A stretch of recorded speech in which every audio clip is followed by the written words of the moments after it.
Welcome. It's time for some Connect This.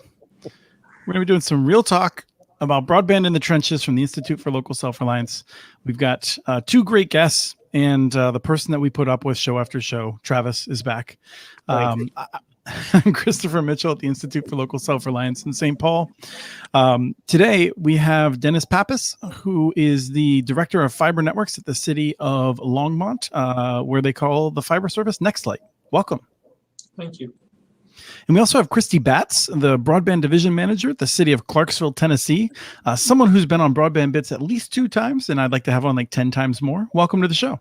Thank you. Thank you. Yes. Excited. Yes, I'm excited too. And then we have, of course, our co-host who partially abandoned us for an episode, and nobody liked that episode. I'm still getting hate mail about it. Travis Carter, the Global Sourcing Director for USI Fiber. Welcome back. Hello, Chris. How are you today?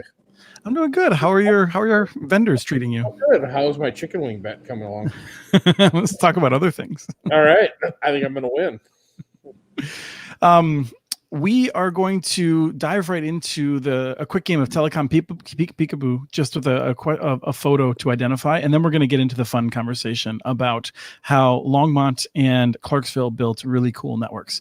So let's just jump right in with this photo, and I think you have to zoom in some because this is a pretty standard macro cell. But Travis, I'm always curious, what are those little arms down below? Just if you go down just a little bit, what are we looking at there? The 2 little Omni antennas out there below the cell site? On the left. Yeah, I was kind of wondering that too. Don't know. I don't know that specific use. It might be a municipal use Omni antenna. It could be for police, fire. I would be surprised if it was directly related to the cell tower itself, unless it was for out of band management. What is that? Which basically on our site, so if we lose connectivity to a site, a technician can drive up to the site and connect to it, and remotely. So then, without having to climb up the pole.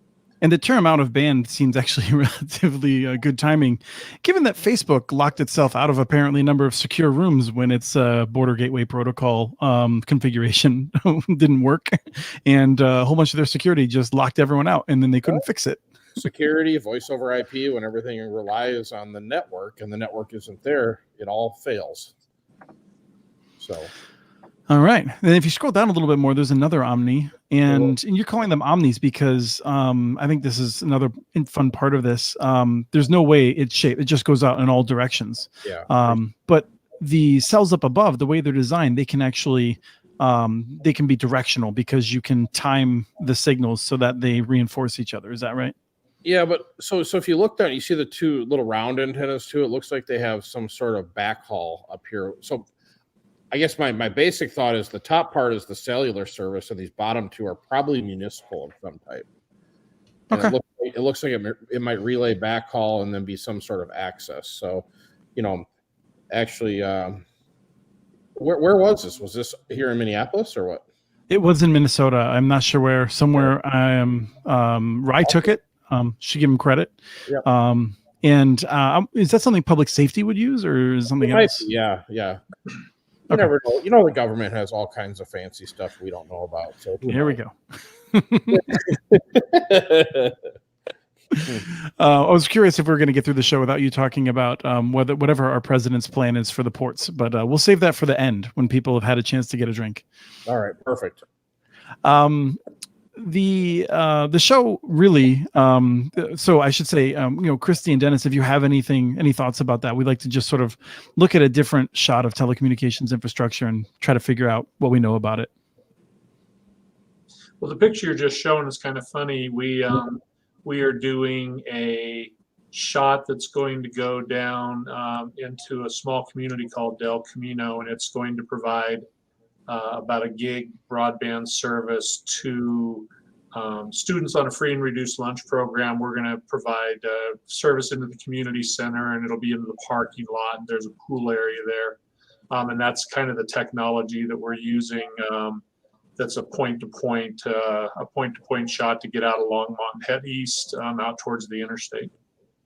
Is that a few miles, or what's the distance? It's about 5.5 miles. Okay. Yeah. That's remarkable. We were in the tribal wireless boot camp that I helped to run. We were just aiming in directional antennas at each other over about 200 yards. 5 miles seems extremely difficult to get that lined up well. We have a hop in the middle of it. Okay. So Still. Cool. So I think we should jump in, and Christy, I think you'll get to go first because your network's older. So you just want to tell us just briefly for people who aren't familiar with CDE Lightband, how you decided to get going with that and what it is. Sure. Well, CDE was originally the Clarksville Department of Electricity until we rebranded in 2007. But the electric company built a fiber network primarily for their SCADA and electric delivery management, AMI, meter management, all of those things, self-healing grids, and invested about, I think it got upwards of over $80 million in building that true fiber to the premise network. In 2006, they had gone as a referendum vote with the city for all the constituents to vote if they wanted the electric company to enter into the broadband business to help offset the costs and give some competition in the market. 73% of the voters voted for the electric company to go into the business. And so that started the path of also building a broadband delivery system off of the fiber network. So we've been in the business. We launched officially with our first customer install in January of 2008. And if we have had challenges, we've had them all in some way, shape, or form. No money,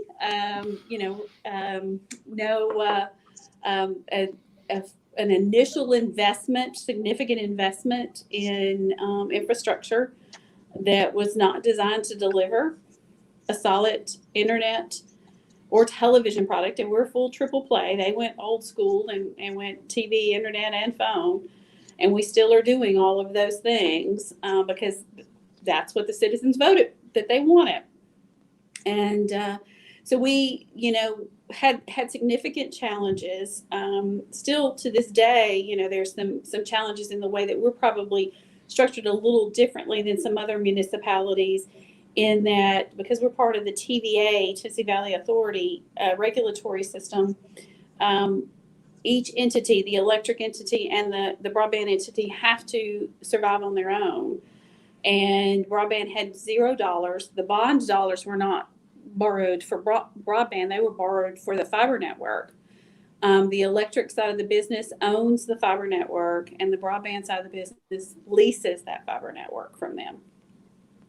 We had to borrow, the broadband side had to borrow $17 million from the electric side to put in the infrastructure to deliver TV, internet, and phone services, and in turn had to pay that back. I've always joked with our general manager that, I thought that was like borrowing from your parents. You don't actually have to pay that stuff back. But we did with interest. Not only are there citizens groups that watch out for that sort of thing, I understand TVA has some pretty strong opinions about it.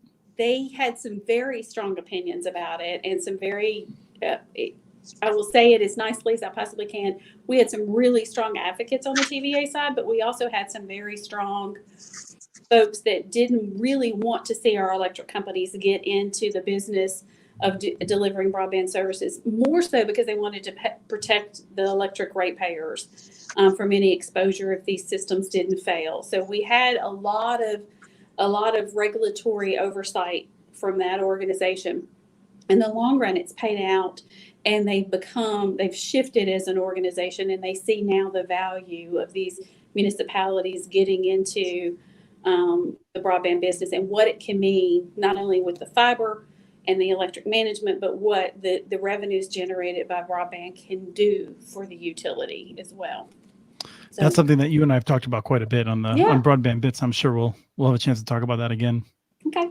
But what's the big news? What's the there's some people who attack municipal broadband and say this thing's it's a total disaster. It'll never pay for itself. What's your situation with your debt? We are debt free.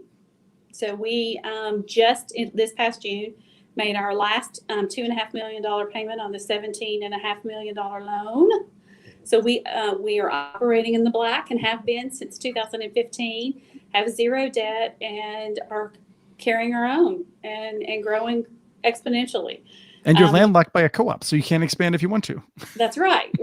And TVA regulatory in the state of Tennessee also does not allow us to provide services outside of our service territory. So unless they're electric customer, they don't get our broadband services. Right. Cool. Any quick questions, Travis, or should we jump into Longmont? No, I'm just always, I'm always impressed with the electric companies running their own networks because it seems so logical to me. You've got people that know how to wire and run infrastructure and hang cables, et cetera. So it seems like a natural fit. But I thought it was an interesting delineation, though, between the IP stack and the physical fiber itself, or the broadband side. So you guys actually broke those up, huh? We did, yes. Okay. Mm-hmm. Any idea what the initial logic was on that? I'm just curious, the physical infrastructure versus, I guess, just the internet service itself. Yeah, again, it was that they got very centered on that TVA thought process. The bond dollars were borrowed by the electric organization pre-broadband being in existence, and those bond dollars were used to build the fiber network. And then when it came time to build the broadband side of the business, we have to keep those separated. So while we'll loan you the money to buy it all, it's yours, you run it, you manage it, you deliver off of it. And oh, by the way, I pay about $9 million a year in lease payments to the electric side of the business just to have access to the fiber. Yeah, so that works out real well for the electric side. Yeah. It does. And final question, Chris, then we can move on for me is, how's the TV thing working out in 2021? In 2021, it's a challenge. Okay. We have launched a streaming product. It's still in its infancy. And we're still trying to feel our way through what that can mean for us on the television side. As it stands today, I'm losing television, what we call our legacy, set-top box, IPTV delivered services. I'm losing on average about 50 to 60 customers a month. Okay. Maybe 20 of those will shift over to the streaming if they're inclined to have a different, if they're new to streaming and not going straight to YouTube TV or Hulu or all of those others, they'll look at our product, but it's not a one-for-one switch over. So it's a declining business. Cool. Just like residential phone. I assume. I assume that are you in single-digit uptake on voice over IP service now? We are, if anything, and primarily now we just about 3 years ago entered the hosted PBX business on the business side of the house, and that's where we're making our money and our growth on phone right now. Sure. So I have to say, I'm a big fan of Longmont. Longmont shared with me the anniversary hat. I have a challenge coin from Longmont in my desk in my office. Been out there a couple times. I haven't got to Clarksville yet, but I desperately want to. Please do. So Dennis, your story is involves also some intrigue, having multiple referenda. But what's the short version of how Longmont got into this? Well, basically, the ring that tied a lot of the power together through Longmont, Fort Collins, Estes Park, and Loveland was part of the Platte River Power Authority power grid. And then LPC, of course, was the power side, Longmont Power and Communications. I would have loved to have been here when it started. Roughly 2013 is when they issued the bond, or the bond got issued for about $45.5 million. And we too, ran at a pretty fast pace to get the network built out, and ended up getting another $10 million out of the electric fund. I look forward to the day when we have the debt paid off. That's going to be in 2029. And we continue to pay about $5.5 million a year in debt service right now. Unlike what CDE is doing, though, we are broken apart now we're still part of City of Longmont, but we partner with LPC, but we're kind of a separate subsidiary of our own here. So if I could just break in for a second, what is the C of LPC now that you're not part of it? Didn't you take the C with you? It just stayed there. No, it's Longmont Power Communications still. So, and they do communications from a SCADA standpoint and all those other, all those other entities they have there. So, we initially built about 45,000 homes in Longmont. We're about 92% built out. The ones we aren't built out to, there's a lot of, there's properties that are here that have exclusive marketing agreements with the incumbent, with other providers in the community. Initially, when they did the build, anticipated that Longmont or the Nextlight eventually wouldn't get any more than about 37% of the market. And unfortunately, they kind of built to that 37% mark. We're currently sitting at 58%.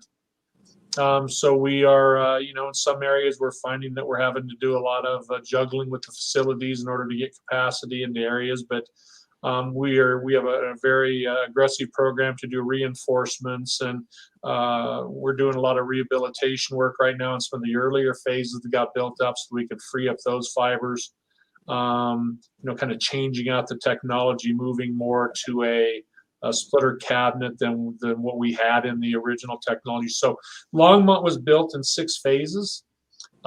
We just dropped a building for a 7th phase, which is kind of serving the northeast side of town. We just got the building put in about a week and a half ago. Currently have almost 24,000. Our target for the end of this year is 24,000. Valerie and I have a bet that she says 24.2, I say 24.4. We're on track to be about 24.4. So I usually don't make a bet unless I can win it. So that is apparently not my strategy, I'm finding. There you go. It's really you see some months. We did have a TV offering, but probably about 6 months ago we parted company with that. We do have a partnership now with Streamwise. We're doing a streaming type of a service. We are really getting a lot of inquiries about that. Streamwise is going out and putting in the antenna for it and pushing the IPv6 modems and stuff. And we're finding that that's a better partnership for us than really the TV offering that we are doing. So. One of the exciting things we have going is probably first quarter of 2022, we'll have a 10 gig offering. That'll be in 4 of the 7 hut or the, kind of the wire centers or locations that we have. And then we'll have the others turned up in 2023. Right now, we're just going through what the pricing on the, on the 10 gig should be in order to be marketable.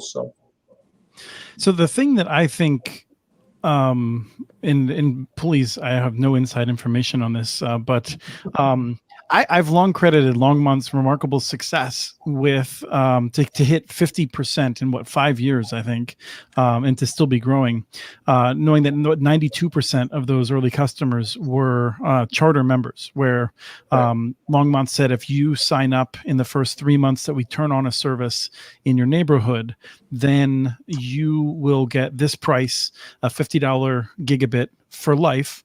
And if you move within the footprint, you take that with you and you can market that to on the real estate market. So people would, if that bought the home, would also still have that charter membership. Yep. That seemed brilliant in a low inflation environment.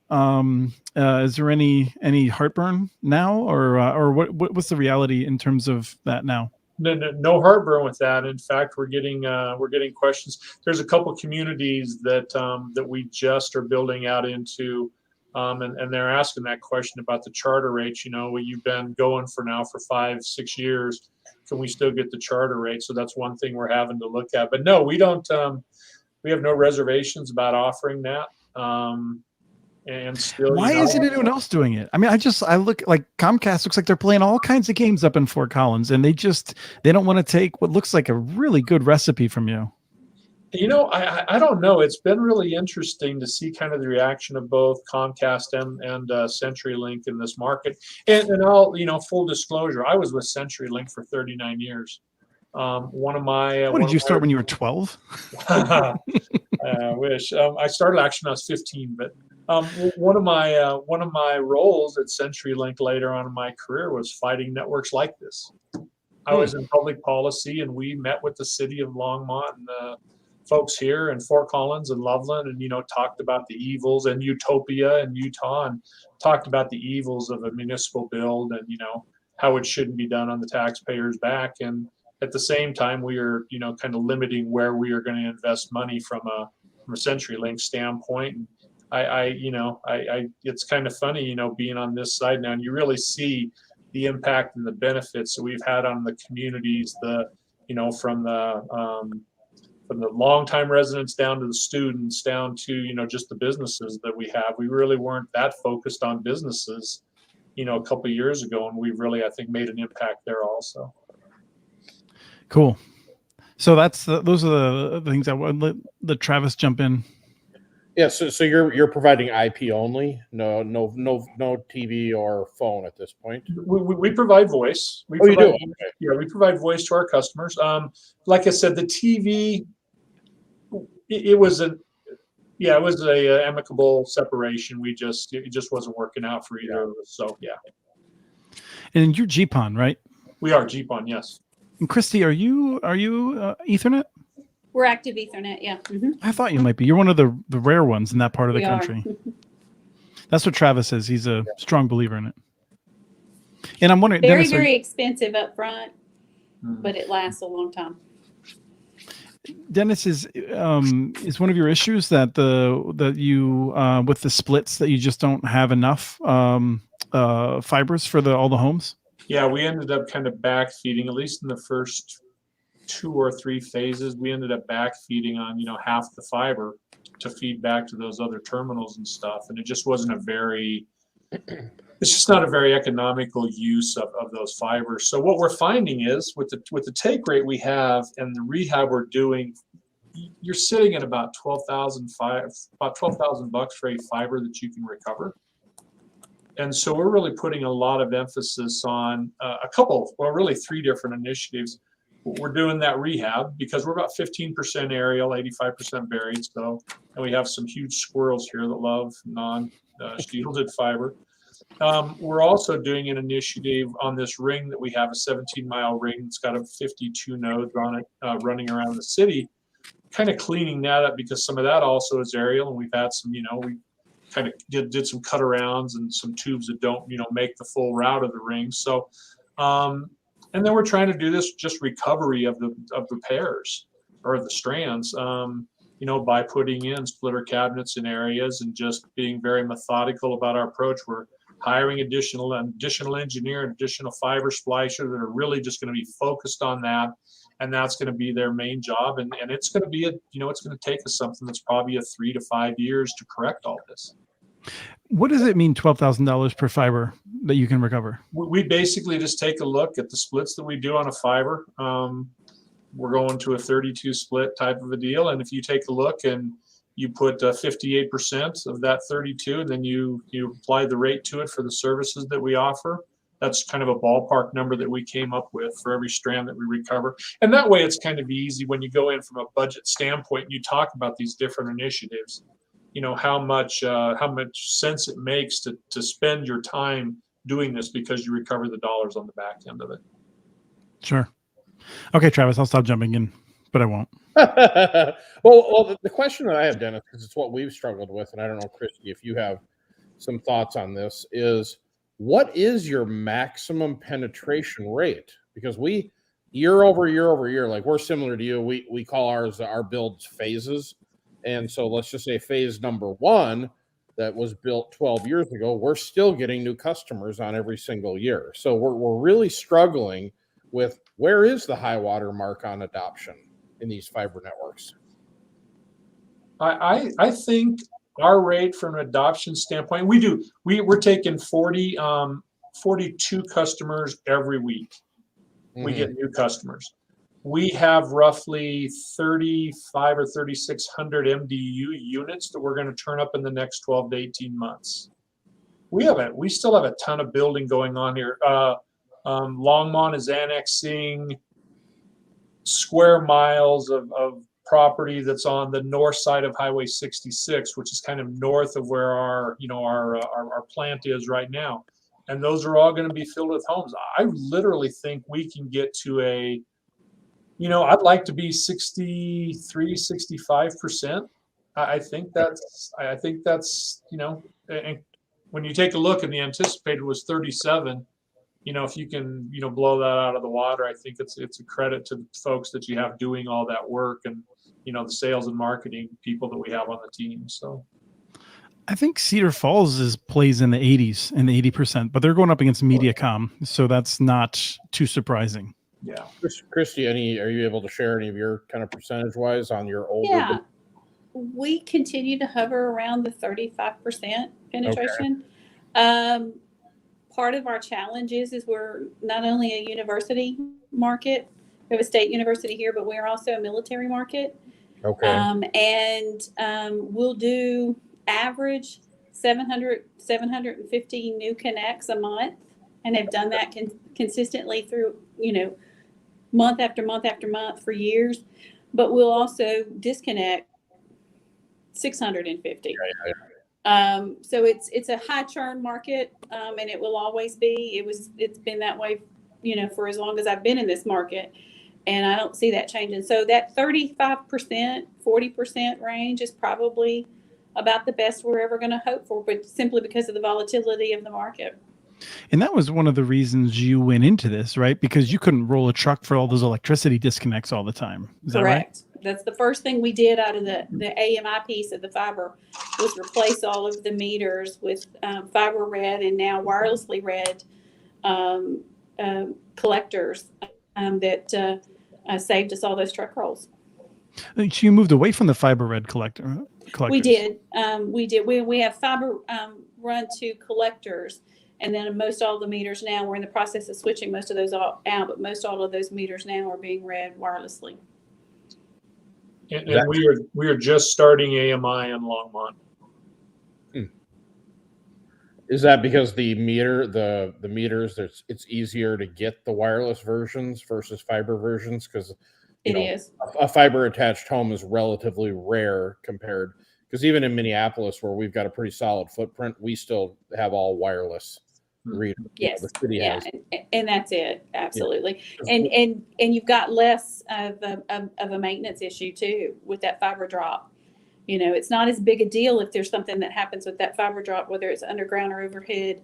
And a huge portion of our market is overhead. But you've got less of a challenge for maintenance on that fiber drop. Obviously if you don't have to worry about that to read a meter, but then you can offset some of that cost on that maintenance if you're also getting ancillary services out of it, such as the internet and the TV services. Travis, any other questions, or should I jump into my pot of questions? Keep rolling, buddy. Keep rolling. So, one of the things that I know Longmont's doing is you mentioned you're going to do some of the income qualified. You're working with local folks to raise money to help subsidize the bills of folks who can't afford it. Tell us a little bit about that. We have a program that's called Share the Nextlight, and I'll look at my rates here so I get it right. I believe that we're at Sharing the Nextlight. We had 76 subscribers on that, which provides them 100 megabits symmetrical. With the EBB program that's out there right now, we have a number of customers who have taken advantage of that. That's EBBP program. I think we have 400 or so customers on that program right now. And we were at a 25-25 for the minimum rates that we would provide, and we bumped that up to 100 and 100. And Christy, are you also taking advantage of the EBB or helping your customers to take advantage of it? We haven't gotten into that business, quite honestly. And part of that is we've got lots of things that TVA is doing in the market on the electric side where they've helped customers with the electric side of the house to pay their bills. And we've really not delved into that on the broadband side. Let's talk a little bit more about the electricity then, because I love hearing this. When was the last time that the ratepayers in Clarksville paid for a new substation? They haven't in about 10 years. So yes, we've actually done, a new substation around here costs about $6 million. And we've built 3 new ones out of cash that Broadband has provided. That is just, it's really quite remarkable. There was a question from Rye, my colleague, asking if it would make sense with that arrangement. Like, broadband customers are putting a lot of money in the electric department. Would it ever make sense for the broadband system to buy, that fiber or have a different arrangement? Or is it just, it's so good for the electric department that you would make that available? It probably would at some point make sense for the broadband side as my cash continues to grow, and as we continue to be more successful. However, I don't see it ever happening because that $9+ million, which is only going to continue to grow as our customer base grows and as they increase rental rates on the fiber, that's never going to happen because they need that cash coming in. One of the things that we've also been able to do is offset. They haven't had a rate increase on the electric rates in over 10 years because because of that cash coming over. And this has been a time where electric utilities have been increasing rates. I know my investor-owned utility has. So yeah, that's pretty remarkable. Christy, I want to ask you one other thing, which is that you worked previously with also a private company that opposed municipal networks. What was your experience at the time? And was that like, were you at all concerned about coming over here to work in this enterprise? Well, thankfully, I guess I had my gap years in between. I left the corporate cable world and was the executive director of our Chamber of Commerce for 5 years. And then we joke around here that the utility decided to get into the broadband business, and they looked around and said, who do we know that knows anything about this? And I was the only one they knew.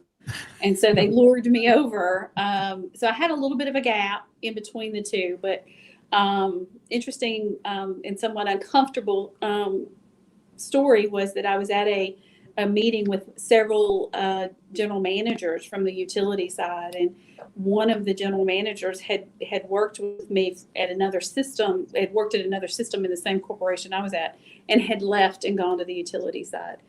And so we were standing there talking, and he turns around and looks at me and he goes, oh, I remember you. The last time I saw you, you were standing in a parking lot in Jackson, Tennessee, with a petition in your hand to keep us from going into the broadband business. And said, yes, I was. So yeah, and so it's a different approach, but there were quite a few of the folks that shifted from our side, the corporate side of the world, over to the municipality side of the world. Well, and in their defense, I think it's worth talking about this. Like, no one here thinks that local governments getting involved always works out well, or that they always do it right. So we can talk about some of the challenges there. But in particular, Jackson went into it with a pretty challenging business plan that they ultimately had to significantly change in order to make sure that they were successful. So they did.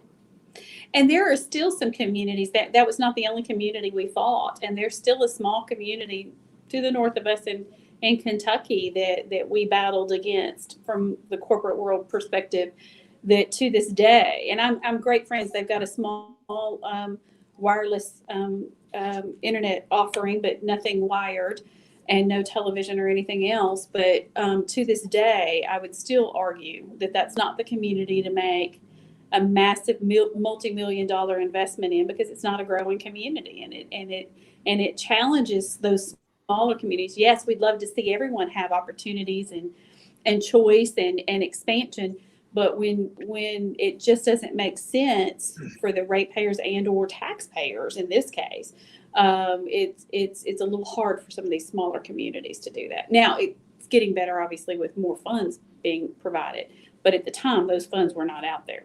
Mm-hmm.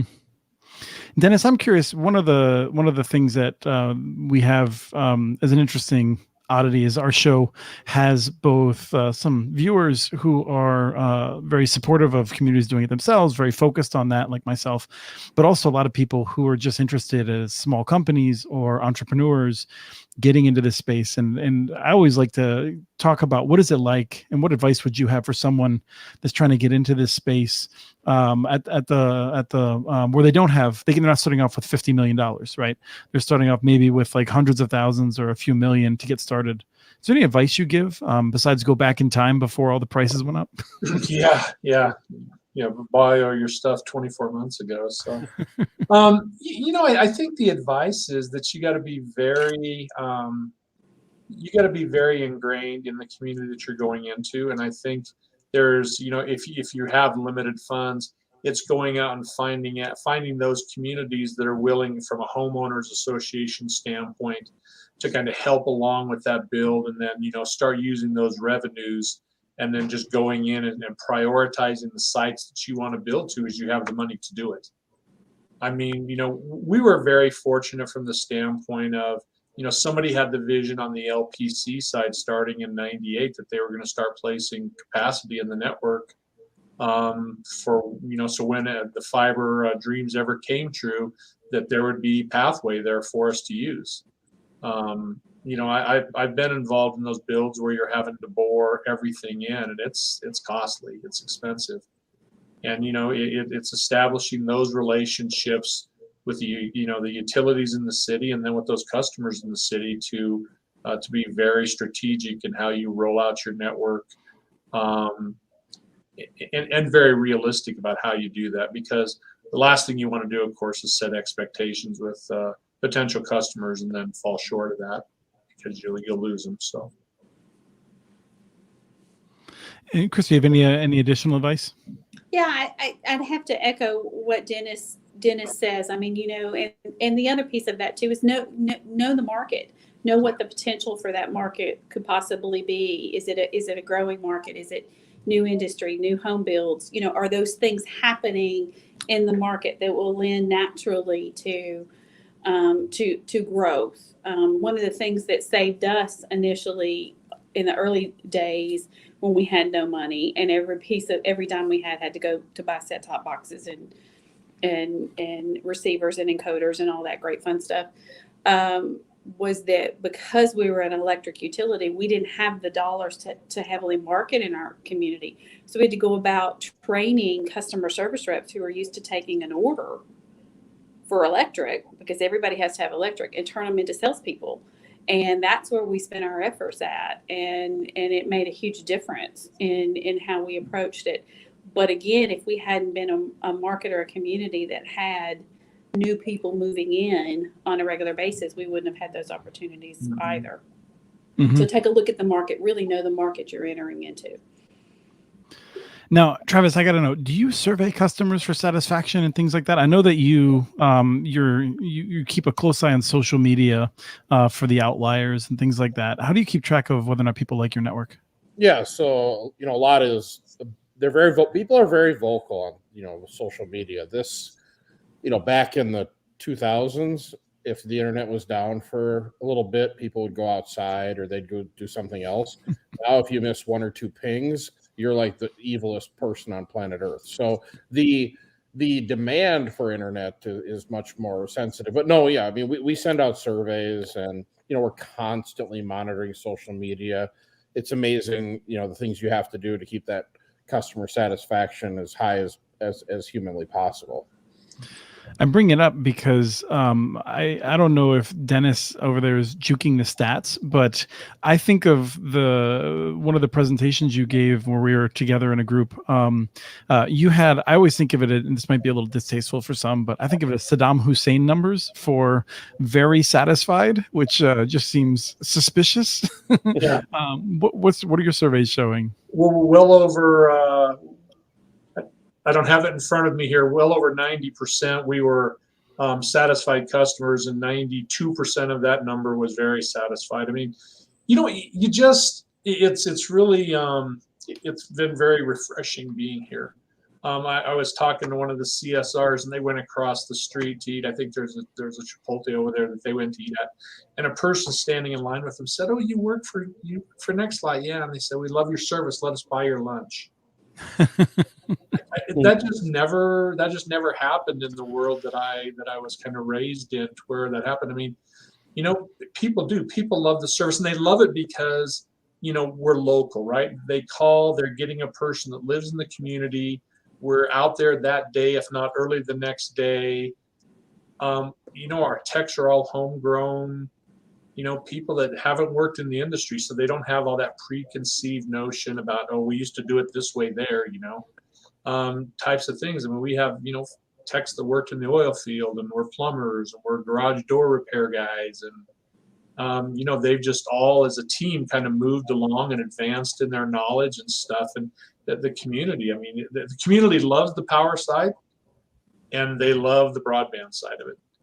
But you're right. I mean, if they're out of service, if we have anything that goes on for an hour, and a squirrel chew or anything, they jump on the internet and they start talking about it. So, they're not shy either, I'll tell you that. They're not. They are not. And we have to be. We're very reactive, and we're very quick in how we react to that. At the same time, if we have a planned outage, we do it in a maintenance window. We had an initiative where myself and 3 of the other CSRs called 500 customers and said, "Hey, we're going to be out from this time to this time. Your outage is probably going to be 15 to 20 minutes. We got to repair this section that had squirrel damage." Out of those 500 customers, we received calls back after the fact, I believe, from 2. So we really do. I think we take care. We take care of the customers, like that they're our last ones that we have, and when we go above and beyond to provide them service. I mean, if they have questions about, I just bought a Peloton bike and I want to try to incorporate this into my network at the house, our TSRs take the time to talk them through that. What is a TSR? So we have CSRs that kind of take the orders for us. The TSRs are the technical service reps. They are, I would equate them to a knock tech. And oh, by the way, when we do start with our 10 gig offering, we're going to open up a full-blown knock that's going to have, tier 1 through tier 3 support, 24/7, all that good stuff. Wow. Yeah. I wish y'all got colder. I'd consider moving down there. Too warm. Too warm. Yeah. Christy, I'm curious if you have any advice. I mean, you probably are. You guys must be experts on the multi-tenant environment situation.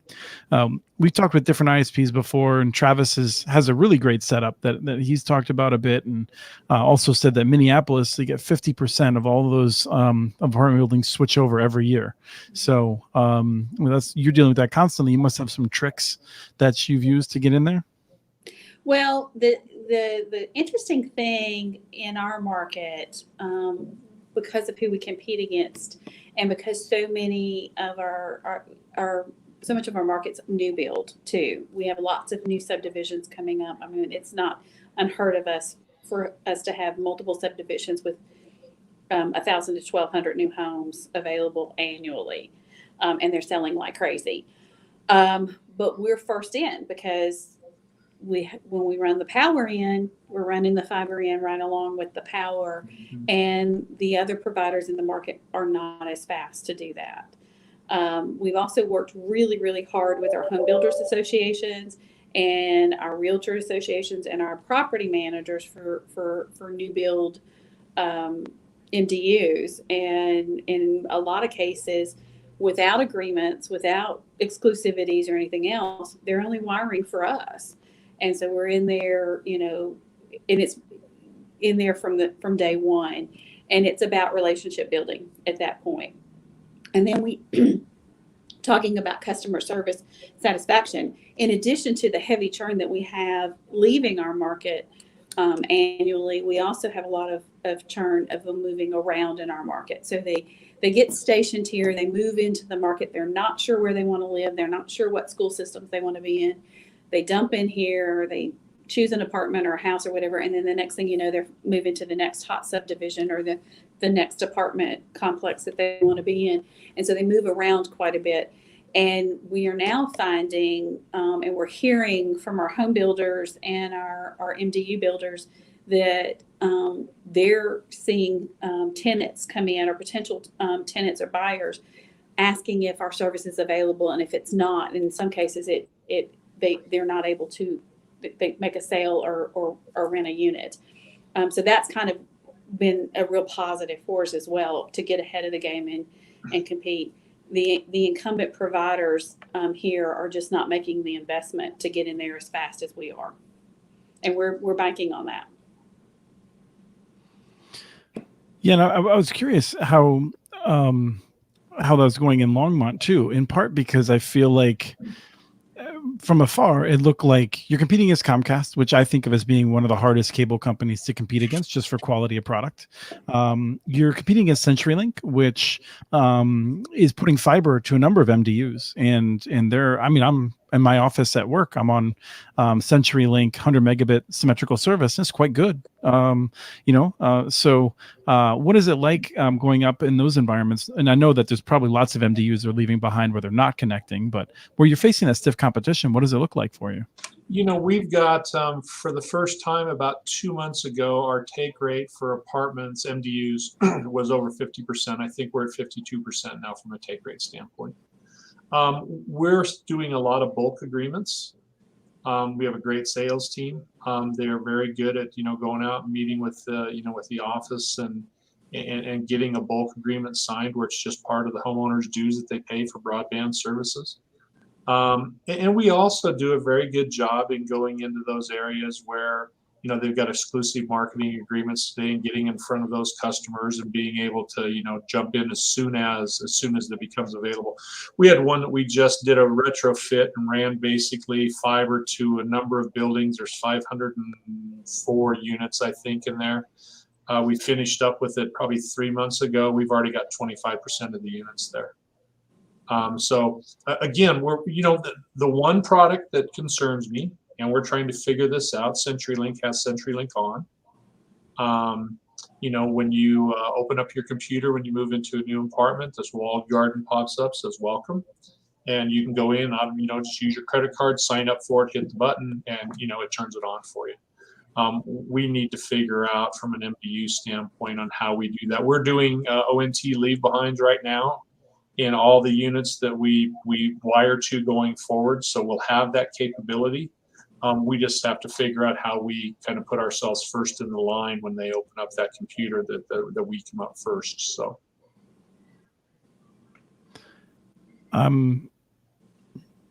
Sorry, I had the dueling thoughts and they cancel each other out. I know, Travis, you do something like that. Are you running fiber to all your MDU units, Dennis, or are you running Cat 5, Cat 6? No, we run fiber to every unit. Okay. Christy, are you doing MDUs as well? We are. Our original ones, we did Cat 5. Yeah. The fiber would go to the outside of the unit, of course, and we do Cat 5 inside. Now we're running fiber straight in. And in fact, there's this will be a new game for us, but there is a 608 unit property opening up in the next few months, and we're actually building for fiber to save on fiber to that property. We're actually building a little mini pond network off of our fiber network to service that. So kind of excited about seeing how that turns out for us. Yeah, so we've had very, from an MDU standpoint, had very limited from MDU owners interest in actually running fiber to the units themselves. So we're still running Cat 6 to every unit, which makes it easy, like Dennis was talking about, for onboarding, because people just plug in, they get a little welcome screen, says how many internets would you like, what's your name, what's your credit card number, and they're on. Yeah. So that's why it's interesting. Now, do you leave because you have an ONT or something in each of the apartment buildings, and then you need to have them plugged into the wall and or into power, and you don't have problems with people taking them with you when they leave? Well, the customer, once they have the account, the customer owns, in certain accounts, the customer basically is responsible for that ONT. So they either take it with them or return it to us. In an apartment complex like that, the ONTs are going to stay behind, and they're going to belong to the unit, not to the customer. But don't people end up taking them by accident? Well, really, they're in that smart panel, and the smart panel's got 4 screws in it. Okay. So it's kind of easy for them to stay in there. In fact, we've got stickers on them that talks about not removing them. So. Well, Travis, I thought you had a little device you bolted on the wall that did Wi-Fi too that they could sign up. Yeah, no, that's been our new play, because what we've learned is there's a little bit of a flaw sort of in our piece where if somebody doesn't have their own router, now they have to go through a whole router procurement process. So we've gone to kind of copied it from Amazon. If you order a router, we drop it off in 30 minutes and you're on. But so we've gone with some in-wall routers in a couple buildings. We've got about 1,500 or 2,000 deployed just to test that, where there's just an SSID you can connect to and you're on. Because a lot of people just come in with their phones, tablets, and laptops, and it's just an access point and they're on. I haven't really decided which is the better model. The problem with that model is the Wi-Fi stuff ages out pretty fast. And I didn't want to be in a situation where for every 3 to 5 years, we're out there re-putting in new access points in every, now we have to go from Wi-Fi 5 to Wi-Fi 6 to 6E, it just got to be. So I think I might scrap the whole idea and just go back to just a wall jack that you plug into and you're on. Yeah. We just started about 3 months ago with IPv6. Okay. And we have about 700 of those, I think between 700 and 800 of those units in place already. Okay. There's a program where, Calix is doing a kind of a buyback on 844s, and we may participate in that and try to, do some swap outs and stuff. But, we wanted to have that newest technology available anywhere from, those small apartments to a 3 or 3,500 square foot home. So sure. Now I remembered when I blanked, when I just looked like I was, we always, in my house, we always say zoner. And it was, Travis doesn't have this problem because he's wakes up to a new challenge every morning as he's expanding his network by ever greater numbers each year. But Dennis and Christy, when you get to the point where most of the problems have been solved, you can tell me I'm wrong about that, but is it still exciting to do this work? I mean, you're just sort of filling in some gaps here and there. Like what keeps the blood pumping? Do you miss the old days where things would fall apart overnight? Dennis, do you want to take that first? Okay, I'll take it. It's really interesting now because we're going from that build out, activate mode model to now more of a maintenance type. So I think what we're going to see is we're going to upgrade our fiber techs, install techs to service techs, so more of that techie knowledge. And then we're going to move some folks from there up into the fiber optic splicing.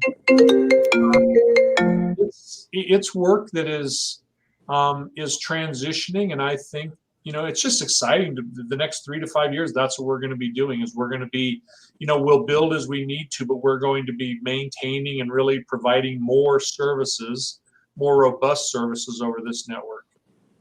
And when you say the tech, that's the more like a Geek Squad kind of like help desk kind of stuff. No, they're actually our field techs. So we have today three. We have a fiber installation technician.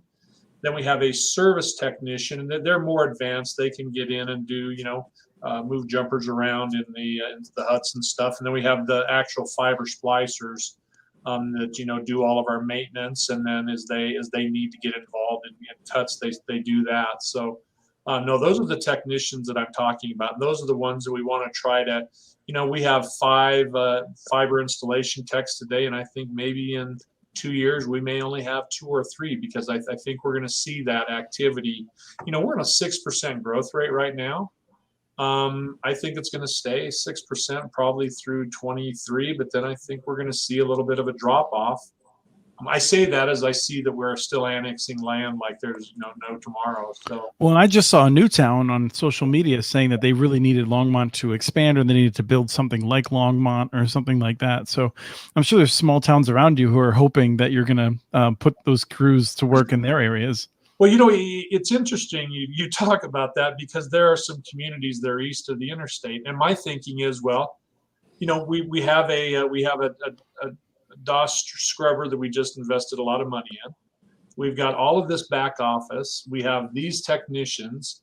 You know, why would the smaller communities around us have to invest in all this back office when we could provide them transport? They could ship all their traffic through us.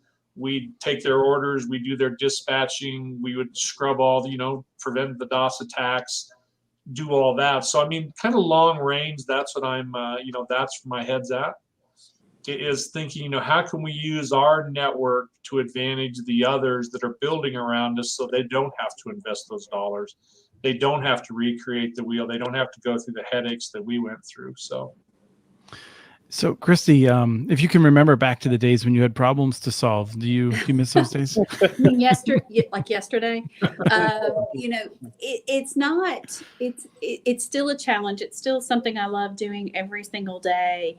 I think the difference with us now is keeping a pace of the next thing that the consumer is going to be looking for. What do they want to do with our network? How much are they going to push it?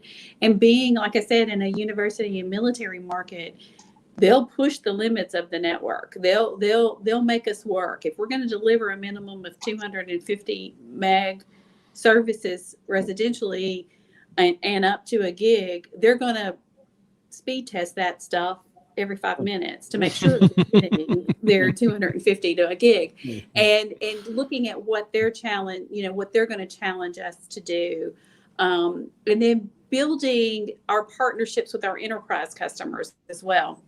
We not only service all the internet bandwidth for the university, but we're partnering directly with them about what they can do next with it, what they can do for distance learning and how they can expand on what they're doing on the university campus.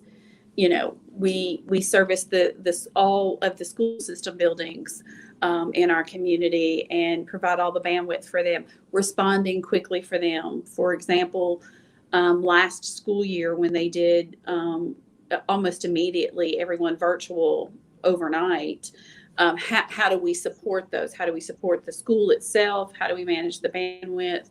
They were in day 3 of school starting, and they called and said, we don't have enough bandwidth. Can you move us from 10 gig to 20 gig? And we said yes. And within 30 minutes, we had them changed over and added 20 gig capacity.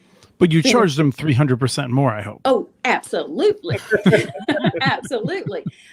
We entered into this new school year with them, and we have spent the entire summer upgrading every one of the schools from a 1 gig connection to a 10 gig connection, as far as their point-to-point connections. And then the main feed going into them is now 40 gig.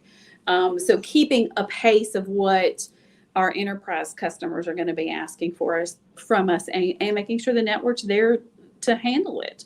And that's the challenge every single day. And then figuring out what you do with a bunch of aging out video equipment when you have no more video customers. And for people who are reading the transcript later, that was definitely sarcasm regarding the Yes. price hike on the schools. Yes. Sort of. Travis, as we're running out, do you have any last questions? Well, one thing that sticks in my mind is you guys are bound geographically about how big your network can get. Is that correct? I certainly am. Well, Christy's bound by law, but Dennis is not. Okay. So I'm pushing the boundaries a little bit with this Del Camino build that we did, but you know, the school district was in a jam. They had a partner that backed out on them on the last minute. They had to get the dollars spent by the end of this year, and we were kind of there and said, hey, how can we help you out of it? okay. Yeah, when the school district's called the St. Vrain Valley School District, then you get a sense that its boundaries might not be perfectly aligned with the cities. Not even close. Hey, we got a question from Tom here. He said, Dennis, how does the rollout of 10 gig require more technical service agents to support? Well, so if I'm a customer and I'm talking about, again, in my old life, you know, we used to bring people in. We had the Starship deck at our company, and you know, you'd bring all these big customers in, and you'd show them all the flashing lights, and that impressed them. we're going to have an SLA with the 10 gig offering. We are going That's to a service level agreement. service level agreement. I'm sorry, I'm talking in acronyms again. And if I'm a customer, I'm going to want to come and see what your knock looks like.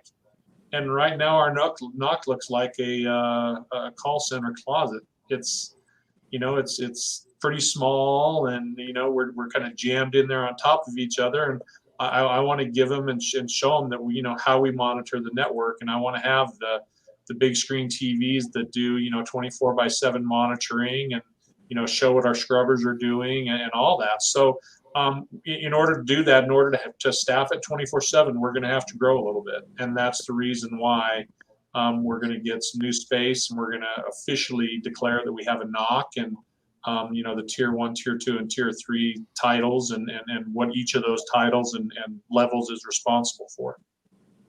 Okay, interesting. So yeah, have you guys thought about 2.5 gig though as your next logical jumping point in capacity? And the reason I ask is we've been running 10 gig for years, but there's not a lot of CPEs or home devices or home routers that support it. Actually, there's none. So it's really hard to sell it. But with next year, with Wi-Fi 6E hitting and all the new chipsets supporting 2.5 gig, that seems to be our logical next step for more mass adoption.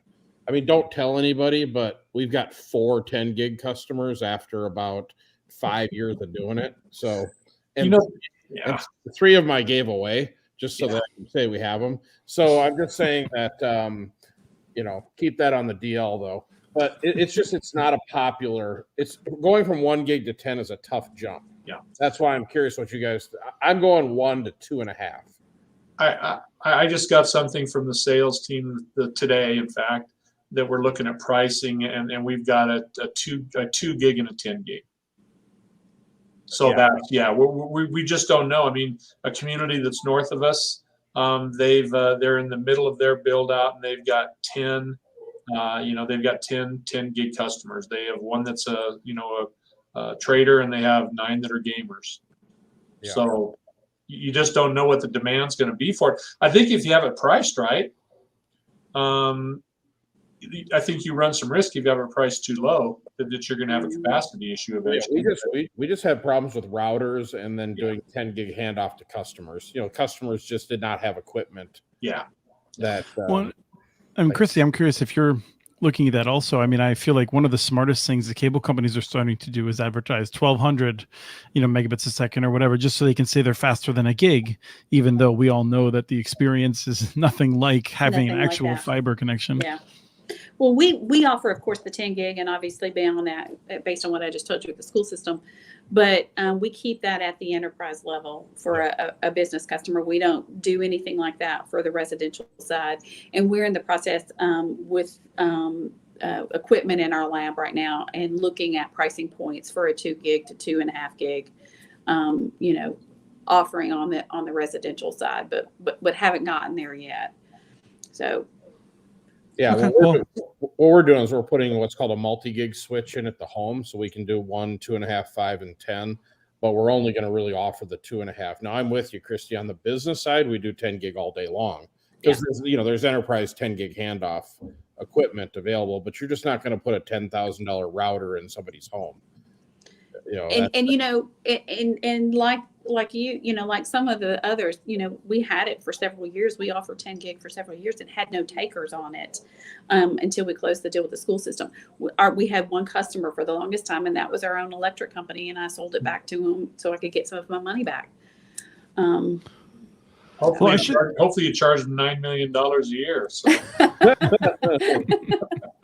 Yeah, another question John just posted as there are nowadays there's a few corner cases where there is some 10 gig equipment out there. It's just tough to explain this to the average home internet user. I guess I'm talking about kind of the mass adoption. There will be these corner cases, but I really think 2.5 gig, because cable also talks about having 2 gig, so we'll have 2.5 symmetrical, and with another shout out to the prior FCC administration with the opening up of the 6 gig frequency. I like to get that in every show. Is with Wi-Fi 6E coming, it's going to be an absolute game changer on the Wi-Fi arena. So that paired with 2.5 gig is a very attractive next step in the evolution of the fiber to the home networks. I just want to note that I love what the previous FCC did in terms of the tribal priority window. I'm very happy to give credit where credit is due. I'm not at all thin-skinned about it, Travis. Okay, I just want to make sure in mind, yeah, that's the entire 6 gigahertz spectrum, Chris. Can you believe it? Well, and AT&T is suing to try and force them to take it back. You're following that, I hope. No, that's why I have you to monitor the government. I don't speak all that language. So Travis opened my eyes to something really important, which is that there are vendors who are trying to ship their gear to people like you all to say like, hey, we do this sort of stuff. You should check it out. And I just want to note that like I'm not at all averse to product placement. Usually I have my my mug from Vetro Fiber Map folks. I got the hat here from Longmont. I got I'm just saying I'm willing to test out some 10 gig stuff in our home office because Travis is about to wire it. I mean at the office at work because Travis is about to wire it with a connection. So here's our someone wants to send me something, Here's Chris and I's relationship. If you have any tchotchkes at work that you want to bring over when you come over and hang out, we like stuff. I ran into one of Travis's guys in a cafe, and I loved the shirt. And I was like, Travis, can I get one of those sweatshirts? He's like, oh yeah, for sure. That was like 2.5 years ago. Yeah, and I hear about it every week. So, hey, it'd be good maybe to get the input from Dennis and Christy on our bet, Chris, and see if we have a few. Okay. So here's the bet. For if you're paying attention to this at the regulatory level, the bet was that by I believe it was the end of February, but it might have been the beginning of February. But by early next year, the FCC will have officially raised the definition of broadband past 25.3 to something that is more sensible. Do you think we're gonna hit that timing?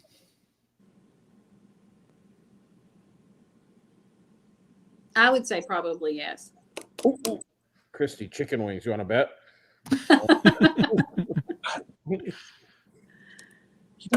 They've been kicking it around for long enough. I think they may hit that. I don't know if they can anymore, given how long it'll take to confirm the next commissioner. I feel like I've already lost the bet because they need a 3-2 vote on it, and they need to have a proceeding. So I feel like I'm afraid I might have lost it already, and we're just now. I might have had free chicken wings in both Colorado and Tennessee coming up. That's right. Yeah. Well, I do. As we're rounding out, we're gonna be wrapping up here in a second, and I have to warn both you. Now that you've been on the show with Travis, he might show up in one of the fanciest motorhomes you've ever seen. To come inspect your network. So perfect. Yeah. Would love to have we need to go on the road and go see some of the stuff in person, Chris. Yeah, my son needs to grow up, so I don't have to spend as much time at home. That's what. Yes. We did have a nice visit with the ILSR crew last week? Yes. Chris had all of his folks around, and we went out and we looked at blinky lights and fiber in the ground and stuff. So I think seeing it in person is interesting for people. So I'd love to see what everyone has going on. Thank you so much, Dennis and Christy. And if you wait around for a second after the countdown, you get to the special backstage where we just hang out for a couple minutes to talk about things the audience doesn't get to hear. It's super special. But really appreciate everyone tuning in. We are streaming on Twitter now in the future as well. So this episode will be up for review pretty much immediately on YouTube. But thank you for questions. Love the comments in the chat. And really want to thank everyone for coming out. This has been another really fun episode of Connect This.